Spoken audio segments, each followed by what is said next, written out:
iPhones. Everyone is talking about iPhones. Who wants a stylus? You have to get them and put them away and you lose them. Yuck. It's called Apple Pencil. Now, according to the time when this video is being recorded, Apple announced the new iPhones yesterday. And I gotta say that I have some mixed opinion about those iPhones. Now, since the iPhone has got 120Hz display in the base model, it's a good thing. I think people have been waiting for this feature. In the base one, they have been reserving this feature for the Pro Max variant and the Pro variants for some reason.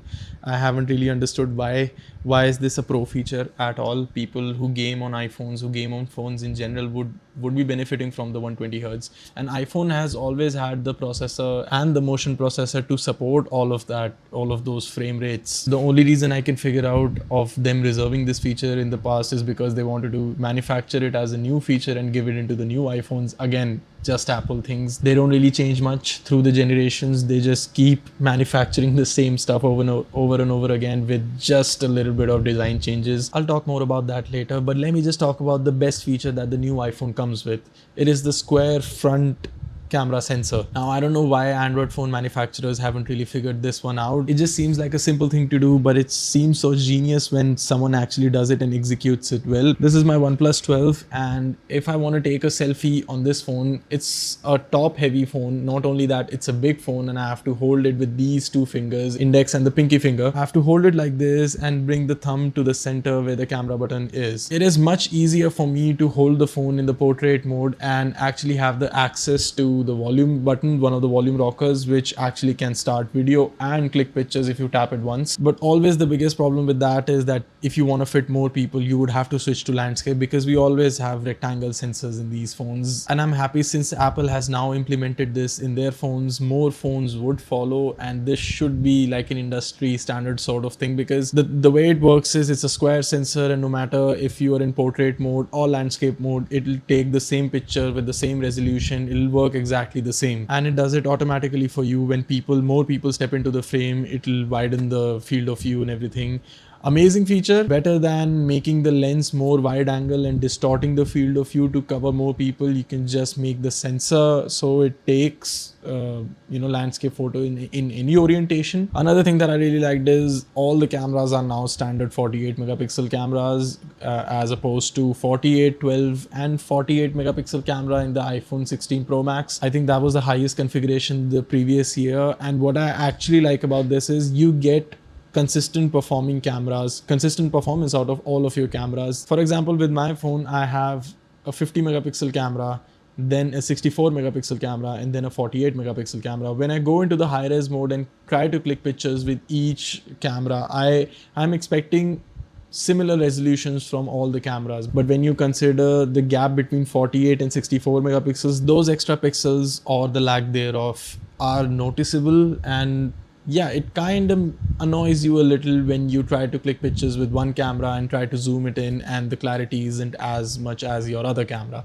So I'm happy about the fact that iPhone now gives you like 48 megapixel across the board. Then there are some standard improvements like Apple A19 Pro as opposed to Apple A18 Pro in the 16 Pro Max. The processor with the motion processor and the overall processing power would see a bump because yeah, we have come to expect with every generation of device that a new SoC would accompany it. Obviously, Apple doesn't really help you when it comes to the comparisons. They always compare with their own previous generation and then 40%, 50% fast, all of that stuff. I haven't been a fan of all of that, but still iPhones have been giving decent performance for a while now, and I expect no less from this generation. Now I'll talk about the design. I mean, it's the same design more or less, barring the iPhone Air thing that they tried to do, which I'm not really a fan of. I'll be talking about when I'll talk about the bad parts. Yeah, for the most part, it is a decent enough design. Obviously, they had to change something. I'm not really sure if the change really made sense because they were already working with that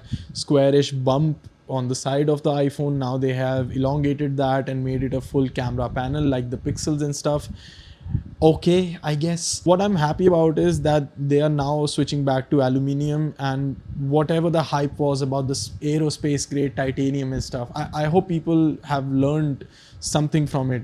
It didn't make sense at the time. Obviously, it made the phone a little tough and prevented the bending issues and all of that stuff. But aluminium bodies can also be made strong while not being too heavy. And obviously, as Apple mentioned, that it really helps the thermals and all of that stuff. And yeah, I'm happy about the fact that they basically separated the camera panel and the glass panel, so your wireless charging and everything still works. All of that is fine. I wouldn't say that it is something groundbreaking or something. I've seen prettier phones. Now let's cover the bad areas. Something that I really disliked was the introduction of iPhone Air. Now, I'm all for like having devices that are thin and light, but if you follow tech, you would stumble upon cases where companies have sacrificed a lot more just to make the device thin and light. And when it comes to this, unfortunately, iPhone is the same story. iPhone Air is the same story, more or less. The 17 Pro and Pro Max come with a vapor chamber to cool Apple A19 Pro, because as much performance as it puts out on the table, it heats a fair amount. That is completely fine. Actually, in the Android space, if you see the processors and the cooling systems that have accompanied them, vapor chamber is not at all a new thing. I think it started with gaming phones, but now generally every high performance phone would see something like a vapor chamber to cool the processor. So yeah, with Apple A19 Pro, Apple is kind of themselves admitting that it heats up. But then in iPhone Air, there is no vapor chamber. The problem with that is the body also is the aerospace grade titanium, the last year's technology, compared to the aluminium body, which passively lets out some of the heat. So you have two mechanisms that help the phone to cool, which are not present in iPhone 17 Air, because it's so thin and all of that. And what do you get for that, all of that thinness?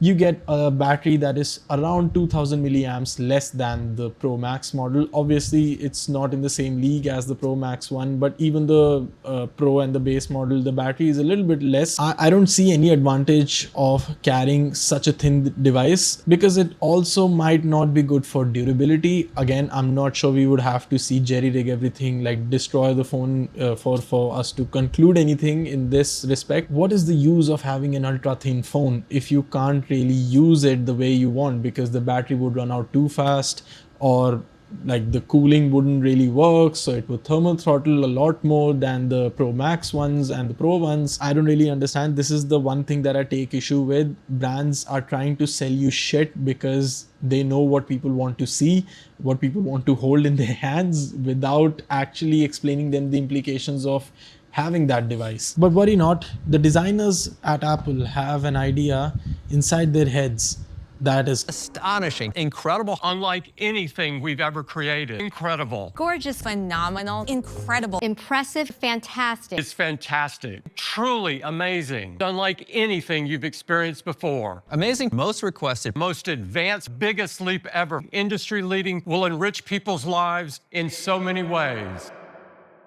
what they would offer you exclusively for iPhone Air. They have made this battery pack, which completely defeats the point of having a thin phone. I don't really understand what is the point of making a phone, taking off a chunk of battery and then selling it separately just for the person to slap it on the phone and make it even thicker than, I'm pretty sure it's even thicker than the iPhone 17 Pro Max after the battery pack has been like connected by MagSafe. So again, a classic example of cutting out the basic features in favor of doing something that nobody really asked for. Does someone consider an iPhone a thick device? And I would honestly like a device that's a little bit thick for me to have a grip on it. I don't know how extremely thin devices, like how do people hold that? The only advantage that I see of having iPhone Air is the reduced weight, which is a good feature actually, because I have seen that this is a heavy phone that I have, and iPhones are also not that light. And if you are recording videos, if you're holding the phone like a foot away from your face and everything, clicking selfies and all of that, you would want the phone to be a little light, because that makes it easier in day-to-day operations and stuff. Okay, coming back to the iPhone 17 Pro and Pro Max, it looks like a candy bar. Whatever the orange variant that it comes with looks like a candy bar. It's too bright for my liking, and kind of sad about the fact that the colors, I'm not really sad. I'm not really gonna buy an iPhone in the near future, and I haven't really bought an iPhone before as well, so it doesn't really make me sad. But all I'm saying is, why did you take away the black color and the complete white color? I know they give you the silver one for that, but still, complete black would have looked better for people who are not into flashy colors. This, however, does not mean that I don't like the fact that Apple is experimenting with colors. I mean, I come from the generation of Nokia, LG, Sony Ericsson, HTC trying to make all sorts of wacky phones. And what I loved about that era was each phone looked unique. So even though my opinion might be a little negative about the new iPhone color, I still appreciate the fact that Apple is making it interesting. But it's mostly the same stuff as the previous year. Obviously, you won't see a massive jump from one generation to the other generation of smartphones. The fact that Apple iPhones haven't really changed for like a couple of generations now. Like it's been 3 or 4, maybe 5, 6 generations where Apple iPhone hasn't really felt that different. They have added that button. Now you have touch controls, pressure sensitive stuff and all of that. Yeah, it doesn't really make the iPhone feel a lot different. And yeah, Apple clearly believes in the design that they have, but what I'm trying to say is when it comes to these many generations, people would like something different, or maybe a different branch of iPhones that would offer something else. Okay, what I absolutely hate about the WWDC event is people clapping for a crossbody strap. It's just a thing where you hook it up to your iPhone and you can just wear it like a bag. I guess it is useful for some people. It's really for the niche market. I haven't really seen many people do that, and people were seem like over the moon about it. New crossbody strap. It's lined with thin, flexible magnets designed to hold the straps together and allow you to easily. Brother, what are you clapping about? It's just like a 10% improvement in the overall technology, and you're clapping for the strap, bro. It does not matter if the best companies in the world do something and do something well, but when Apple does it.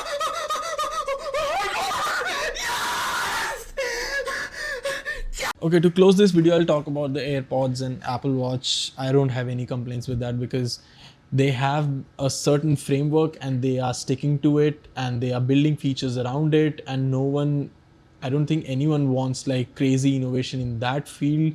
AirPods work well, and now they are coming with the heart rate monitoring and all of that stuff. I mean, even if it's a gimmick, it's still something that would work decently well because it's done by Apple.